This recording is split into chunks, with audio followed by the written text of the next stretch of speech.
What's Good podcast. Are you ready? Your number one source to all the keys in the industry. With Brianna Jovahn. It's the What's Good podcast. What's good?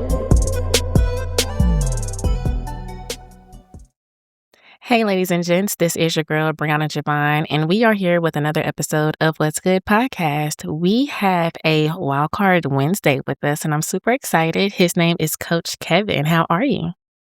I'm doing really well. Super happy to be here. Anything that's called What's Good and my face is on it is questionable, but I'm excited to be. Well, it sounds like it's going to be a fun time, so I'm super excited for us to get started. And so what we normally do before we get started with our genuine conversation, which is the interview, we always say, who is the guest? So for you, Coach Kevin, who is Coach Kevin? Man, I am a South Louisiana Cajun who just got too big for the Bayou. And I don't mean better than the Bayou. I love the Bayou. I love the food. And I love my culture. But yeah, I just wanted to see the whole world. I wasn't satisfied to just stay on the Bayou. I'm an 8th generation oysterman, turned marketer, turned coach, and a really proud husband and father of 5 as well. So I'm just a guy who's made a lot of mistakes and along the way learned a whole lot of things not to do. And that helps me to help people not to do them. Absolutely. So I want to dive into that a little bit more because I know a lot of times, because I'm from a small city in Dallas. Okay. And so a lot of times we kind of get stuck with being comfortable. And so for you, like you mentioned, you kind of want to see the world. What else is out there outside of the Bayou? When did you get that mindset to know that I just don't want to be stuck here anymore? I think, I came from a town where 95, at the time that I was growing up, 95% of the people born there stayed there. And again, nothing wrong with that. We call it getting stuck in the mud. Louisiana is a beautiful place. It's very tasty to live there. A lot of wonderful things about Louisiana. But, my father was from Los Angeles. He had moved in. My mom was born and raised in Louisiana. But my dad's dad was from the same bayou as my mom, right? And I think I just very early on took a trip and said, wow, this is a whole nother way of seeing the world. And then young, it's 19 to 21, I lived in France, learned to speak French fluently. And you start to realize that like, wow, if you speak another language, that isn't just other words. It's a whole nother way of seeing the world, right? Like French is a completely different context and way of seeing the world than English. And then you stop and think, well, man, there's hundreds of languages. So that means there are just billions of people who are born who have completely different thoughts than I do. That they have thoughts I've never had, and I have thoughts they never had. And for me, that's just exciting. I want to taste it all. I want to feel it all, and I want to get up and out of any one rut. Beautiful. So one of the things that you mentioned in your intro was that you're wanting to teach people based on your mistakes. And a lot of times that can happen from genuine conversations like what we're having right now. And sometimes that can go to business as well. So for you, how does that work for personal and your business? I'll give you a quick tip right at the top of the interview. Here's a tip. I can tell all of your entrepreneurs and all of your listeners how to be perfect. Okay, 100% chance how to be perfect.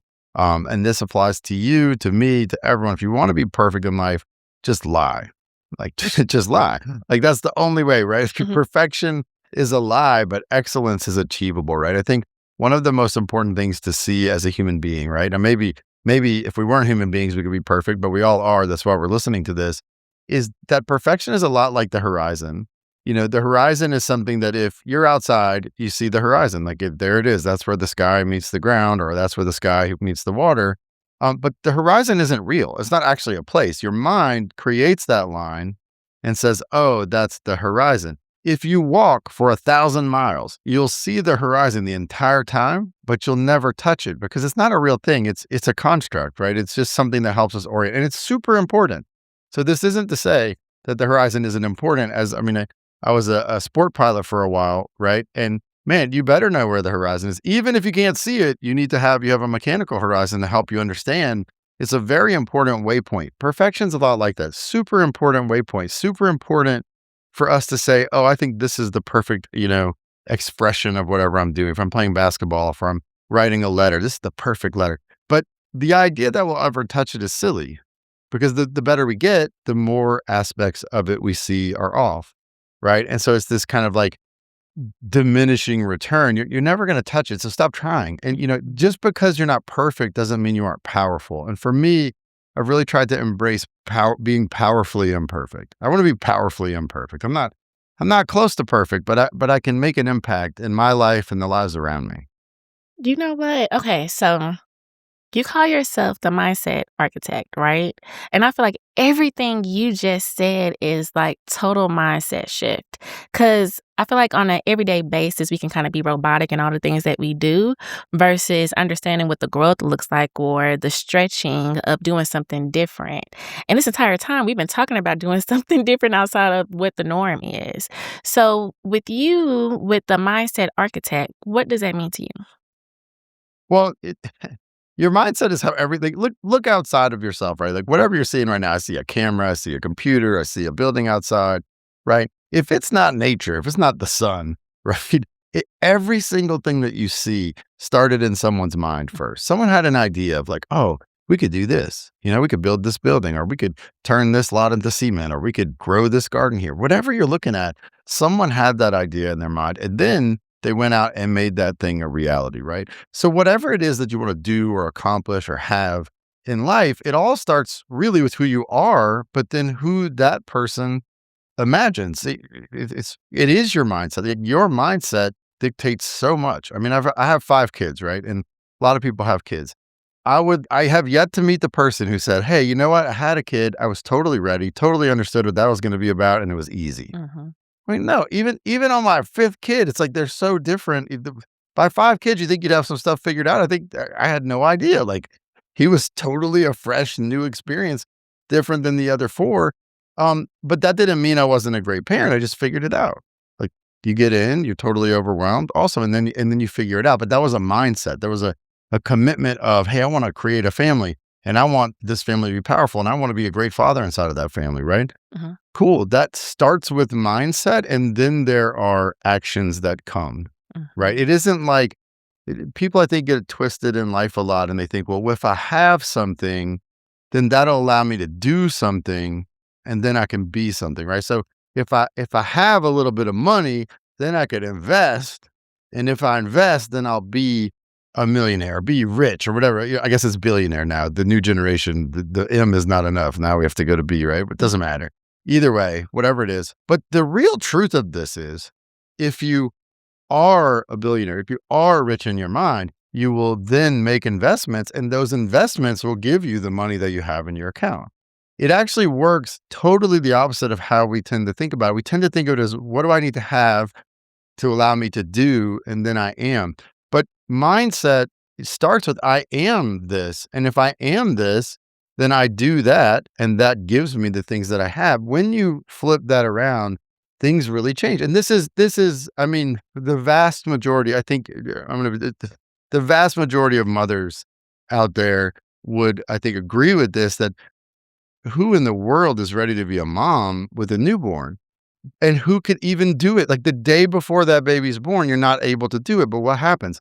You just decide, I'm a mother. And so whenever all the hard stuff happens and it's time to breastfeed, and you find out that's not natural, and then it's time to, you know, clean up puke for the 10th time in a row that first night, and it's time to not sleep for like, I think 6 to 8 months, just depending on your kid. You do it. Why? Because you've decided, I am a good mother. And so you do those things. And then guess what? Then you have that great relationship, and you have that actual family that you wanted. But the truth is, if you had waited to have the ability to do it, you would never have done it, right? Nobody can afford a baby. Nobody has the innate skills. It is not, while very natural, the process is not just innate. You have to go through it. You have to experience it. You have to feel the good and the bad of it. So even with this conversation, I just feel like coaching comes natural to you. I mean, it's just like so easy. So with conversations, you've had ton of coaching conversations, right? Yeah. How did Thousands and you thousands and get, thousands. yeah. So how did you get from, I'm sure, well, let me not assume, but what I'm seeing is that you would have like these conversations through your mistakes. And then it was like, you know what? Let me see what I can actually do with this. But this is just me and my assumption. So how did you actually get started with coaching? Because I just feel like you just have natural conversations and then you give the lessons that come with those conversations. It's just, yeah. Well, first, I made a ton of mistakes. Let's be honest. First, I don't think I made all of them, but man, a lot. And I'm very far from a perfect person. And I saw the pain of that. I saw the pain of that. I'll tell you one that wasn't a mistake that I made, but I think it's a really good example of this, right? My wife and I decided to have another kid, and the day after we announced that we were pregnant, so we're like 12 weeks pregnant, the day after we announced that we were pregnant, we had a miscarriage. The day after. And this sucked because that meant we just announced it. So everybody hadn't even got the announcement and we miscarried, right? And I had never really considered a miscarriage. Like I never even thought, I had this semi-charmed life where none of that had happened for the first 4 kids. And so literally for a week, everybody I know is calling to say congratulations, which is awesome because we had just announced. And I didn't even know what to do. We were just like depressed and sad and you feel this weird guilt that makes no sense.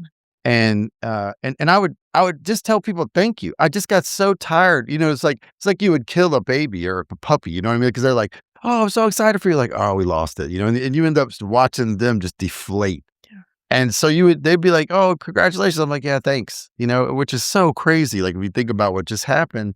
And I didn't know anybody who had a miscarriage. Like I didn't know anybody. And it was so hard to just think we're the only ones right now. But here's the crazy thing. So then, unlike most people, we just started talking about it, right? Like my wife and I, she's also a coach. We're talking. Pretty soon it turned out like everybody I knew had a relate. Like every single person that I knew had some story. And I'm like, wait a second. How in the world did like my mom, my dad, everybody had some experience with this? And I'm like, how did no one ever talk to me about this? Like, how is it? And then I looked up the statistics, and I would love for your audience, what do you think is the percentage of pregnancies that end up in a miscarriage? Think of a number, right? It's really right around 33%. Wow. That's a huge number, right? And I couldn't believe that number. How is that true? Well, because people just want talking. I don't know that it's hiding. I mean, they don't like to go to those places. But man, I just realized like, man, the world would have been so much better if somebody would have shared that pain with me. Because then when I had it, I'd been like, man, I'm not alone. I could have talked to my grandma. I could have talked to my dad. I could have talked, because I would have known they had that experience. But instead, everybody just kind of, nobody wants to give you negative juju. I get that. I'm not saying when we announce we're pregnant, that's the time to talk about it. But there's so many scenarios like that in life, right? That when you go through them, you realize, whoa, it's not like that at all. One of the themes of coaching clients, right, has been, for me, has been divorce, right? And I went through a divorce and it was totally my fault. I mean, just like totally my fault, total coward in my first marriage, a terrible husband. Didn't know who I was and acted like it. And you go through that divorce. I think everybody who's considering a divorce thinks of a divorce as like the surgical procedure. They're like, well, I'm going to lose an arm, but I'll save the rest of the body. It's going to be great. So we're going to remove this arm. It's really going to suck, but I'll be okay. Right. And then you show up for that surgery and you realize like, instead of a surgeon, you have like a cross-eyed, crazy guy with a rusty axe, and he takes a swing and he misses and then he misses again. And then by the third swing, you just scream and rip it off. Like, who cares? Like, just get rid of it, and then you have this kind of weird, bloody thing that you nurse until, eventually it's just kind of useful. And the reality of it is it's ugly. It just is. Like, you can't combine two things that much and then separate them and it be clean, especially with kids. If there's no kids, it can be okay. But if there's kids, hey, I love my kids infinitely. My ex-wife loves her kids infinitely. And guess how much time there is for us to spend with them? Not infinite. And if we're in two separate homes, that's going to create conflict. The more we love them, the more conflict, the more tension there'll be. Because, of course, she wants to be there for every moment, as well she should, as their mom. And I want to be there every moment, as well I should. And, when you talk about the reality of those things and how hard they can be, but also how amazing they can be. Like, if you fight through it, it can be great, right? I'm not sad that I got divorced. That marriage needed to end. That marriage, it wasn't a failure. It ended, right? It was a success because it led to the rest of my life. It led to those 3 children who are, thank God that I have them. But I think we don't talk enough about our failures because we have this conception that failure is the opposite of success. And I really think that the opposite of success is inaction. It's not trying at all. It's just not doing anything. Failure is how you learn to succeed. It's that all of us failed to walk, and pretty much all of us can walk. I mean, those of us who can't walk, it's not because we stopped trying. It's because there was some injury or something else. Like nobody would just watch their baby and be like, well, he tried that 10 times. I guess Junior's never going to walk. Right? No, I mean, they're going to figure it out. Like you have to keep trying. I don't know when that changed in us. I don't know, as an adult, maybe our ego starts to protect us, but failure is how you learn to succeed. It is not the opposite of success. You get excited when you fail. Look, I'm on a journey right now. 6 years ago, I started coaching really heavily. I had a lot of clients, and I realized that social media was controlling my attention. And if you control my attention, then you control my thoughts. And if you control my thoughts, then you control my beliefs. And if you control my beliefs, you control my actions and choices. And if you control my actions and choices, you control my whole damn life. And so I basically said, hey, I'm out. And you can go look at my socials. There's like a 6-year, 5-year gap of no posting at all. Like a lot of my friends right now are like, whoa, wow, I thought you were dead. I mean, I'm kidding, but not really. They're like, wow, you're back. You're like, what is this, right? Ghosted us. But I realized that, well, I want to re-enter the world, and I'm trying to be where everybody is. I didn't want to be controlled, but I also didn't want to isolate myself from everyone. I have a great following IRL, like in real life. Online, I got nothing, right? Because I just haven't played. I didn't want to go. I didn't want to be where everyone else was. Now I do, right? And as I've started to try to get on podcasts and try to actually re-enter, a lot of people said no. And they looked at my following, and it's hilarious. Like one guy's like, hey man, how are we even talking about you? Like you have 100 followers. Like how, I've coached thousands and thousands and thousands, including billionaires, millionaires, whatever. But I was busy coaching. But here's the fun part, right? Those no's got me excited. Because I was like, oh, good. Well, hey, I'm doing something. I'm getting told no. I agree. I mean, I remember getting turned down for a big podcast. He's like, man, you have like 200 followers. I no. And I'm like, I get it. I'm with you. Yeah, I got to work on that. So I'm glad you had a different opinion over here today. But why can't we embrace we all know that we are imperfect, and yet none of us want to just admit it, right? It's such a fun, like, think about the internet. The internet was the one place that we could be real. Like if whatever you are, right? Like whatever strange type human being, you could be the strangest person in the world. You could go online and there's like 20 of you. Mm-hmm. So if you just be yourself, you'll find people like you. But instead we turned it into angles and filters. And, it's really interesting to see, like, it's the one place that no matter how weird you are, there's somebody weird just like you. And we all still pretend that it's and I'm not immune to it. I do the same thing, right? I mean, I brushed my hair before this. I even brushed my teeth. I don't know. I guess you can't smell my breath, but I got real nervous that I had bad breath before this podcast, but it's just human. How about we be human? And we can be powerful humans, powerful. Like Absolutely. We're powerful, but I think people just forget. They just forget. That was so good, Coach Kevin. Okay. You made a very good point. And the point that I want to kind of expound on is the internal side of us. Externally, like you mentioned, we're showing up on social media. We have these coaching calls. We're doing all these different things. But internally, things are not connecting. Like we still are dealing with trauma. We may have daddy issues. We may have mama issues. Like you said, we may be going through some family things as far as trauma, like you said, with divorce or miscarriage, whatever the case may be. But internally, we're going through this silently. What is the connection that you're seeing with entrepreneurs as you're coaching them to where it's a common disconnect that they're not internally and externally connecting with one another? Man, I have entrepreneurs. We all have the same thoughts.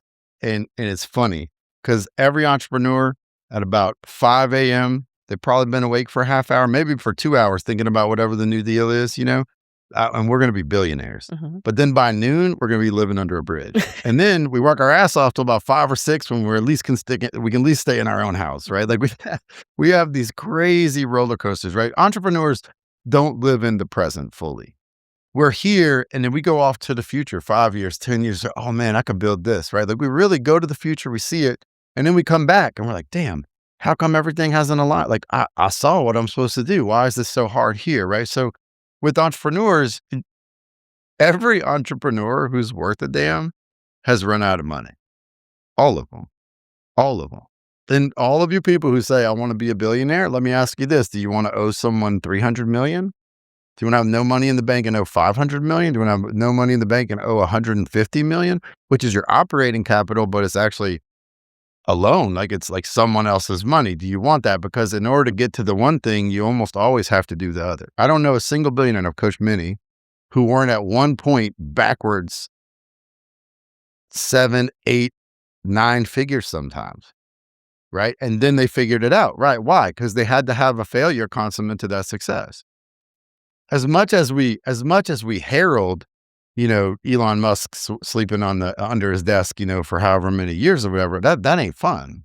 Like who in the world gets a $100+ million payout and then spends it all the next day on the dumbest idea of all time, which is like a private space company? Because right now it makes a lot of sense. Like right now, it's the richest company on the earth. But at the time, if you're honest, if you're my age, I'm 50 years old, at the time, he did what? I mean, that's like your grandpa saying he's going to build a rocket and go to the moon with no help. Like that was that crazy at the time. I just remember thinking he just had one of the greatest exits ever, and he's buying a rocket company. Like nobody goes to space privately. That's crazy. Well, it turns out I was crazy. It turns out he had a vision, but you've got to, as an entrepreneur, understand that things move up and down, and you better be willing to taste a down, consummate to the up. The boom and bust cycle is normal. Entrepreneurs, we're crazy. Like everybody knows these statistics, right? 95% of businesses are out in 2 years, 98% in 5 years, right? But like 100 entrepreneurs, 2 of us are going to make it, but all of us know it's us.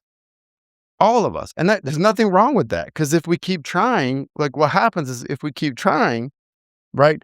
98 lose, but there's 2 that are happy and gone. And now 98 lose, and there's 2 more. So if we just keep trying and pivoting, we can do it. It's not like it's hopeless, but we got to embrace, like, we're not alone. We tend to succeed in big groups when things are hitting great and the company's going well. Man, it's amazing. Like there's no party that's not over full, especially when you're paying for it, right? But then when you fail alone. I mean, you figure out, like, if you're an entrepreneur and you either go broke or your company looks like it's going under, or you're getting sued, or all those things that can happen, man, write down who the hell calls you, because they all know. And there's only, you had 20 friends, and then you get sued and you almost go bankrupt, or maybe you do go bankrupt. And of those 20 friends, maybe 1 or 2 is going to call you. You hang on to those guys forever. And whether you ever call the other people back, right? That is a winnowing. That is a purification process. Right. And what I think is funny, though, is none of us want to talk about it, because if we say, well, man, I went broke. I mean, my first major company I tried to launch just went horrible. I had such bad ideas. They were so rooted in idealism of like, well, the problem with coaching companies is the coaches don't own enough. So let's make all the coaches owners. So I started a company with 7 owners. I mean, that thing was doomed from the beginning. Like, I mean, looking back now, it's like, how in the world do you even pull that off? It's not possible.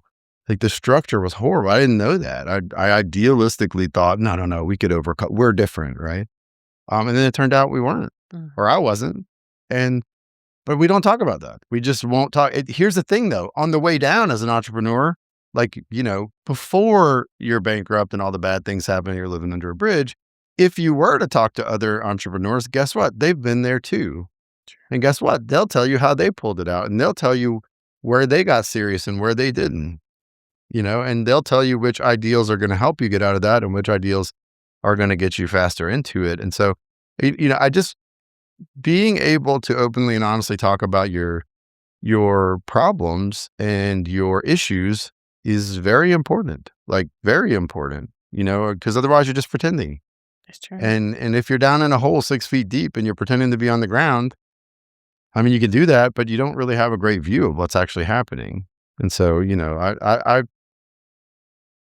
I wish more people could just speak openly, and not because I want to go, there's a left and right limit to this. Right. Okay. Mhm. Yes, we should speak more openly about it. And it also shouldn't be, because there's the other side of this, that everything is a tragedy and everything is a trauma and all things are just the woe is me, right? Like Adler talks about a lot about this in his philosophy, which is like the most powerful person in Western society is the baby. Why? Because the baby is totally helpless. And so we all serve the baby, and the baby cries and the whole world stops and we help the baby. And some of us have taken this into adulthood and been like, wow, this really works. If I have a whole lot of problems and a whole lot of drama, people stop and help me. I don't think that's good either. So this is not just only woe is me, but it's like, hey, I'm really going through this. What are some tactical ways I can really improve? Okay. I do have 2 last questions. That was really good. So my pivot to that is, how do you coach people on sacrificing and pivoting? Because a lot of times we gonna hit our head because we only see one outcome on certain things. Because like you mentioned, on your first launch, you knew this was gonna work. You knew this was gonna happen. You had your mindset on this one thing, right? And so Mhm. how do you coach people? Like, you may have to let that go and pivot another way. Or you may have to sacrifice this time to not do certain things to really focus in on who your target audience is, those main foundations of a business, to make sure it is properly done the proper way. So how do you coach them on the pivots and the sacrificing? Main thing for business, if we're talking business only, right? And we can talk about family and other things later, but Mhm. for business, it's money in the bank. I mean, it's just that simple. Like, businesses exist for one reason: to make money, right? I know they can have philanthropic designs. I know that there are businesses who do good. I'm not saying they don't exist, but guess what? If you don't have any money in the bank, you can't do a lot of good. Like, if your business is there to give back and you have $2, well, good luck. Like, I don't know where you're going to give back, but no one's going to care much, right? And so for business, you let the dollars tell you. Like, if it's a successful business, money will be flowing in, right? If it's having an impact, money will be flowing in. It'll be flowing out too, right? I mean, you got expenses. It's not like it's just all in, but let the dollars tell you. And it's not about what you want to sell. It's about what the market wants also, right? It doesn't matter. It doesn't matter what you want to sell, or it doesn't matter what you want to teach people. People are going to buy what they're going to buy. And so you have to meet people where they are. And the best way to know if you're doing that or not is dollars. How many people are willing to give you money to solve a problem that they have? And if the answer is none, then you don't solve problems. And people say, well, no, they don't even know they have this problem. Well, perfect. Then they're probably not going to give you money for that. So I'm not saying that's not real, but you don't solve problems that matter to other people. And guess what? Every dollar that you're ever going to make in your whole life, you know where it is? In someone else's pocket. All of them, right? So it's not about like, is there money? There's so much money. Oh my gosh. Like, there's just, the money is essentially endless, especially in the modern economy. But it's, how do you convince someone to take some from their pocket and put it into your pocket, right? And that is a different conversation. So when I say, if you have no money, you're not solving problems, it's because you're not solving problems anyone else cares about, and all the money you want is in their hands. So, that what matters is what they care about and what you care about. So good. Okay, last question. When is it time to actually pursue a coach and inquire to get the right one to support you with the problems that you're facing? Yeah. I don't know. I played a lot of sports when I was young, a lot of sports. And what I like about coaches is the coach has a perspective.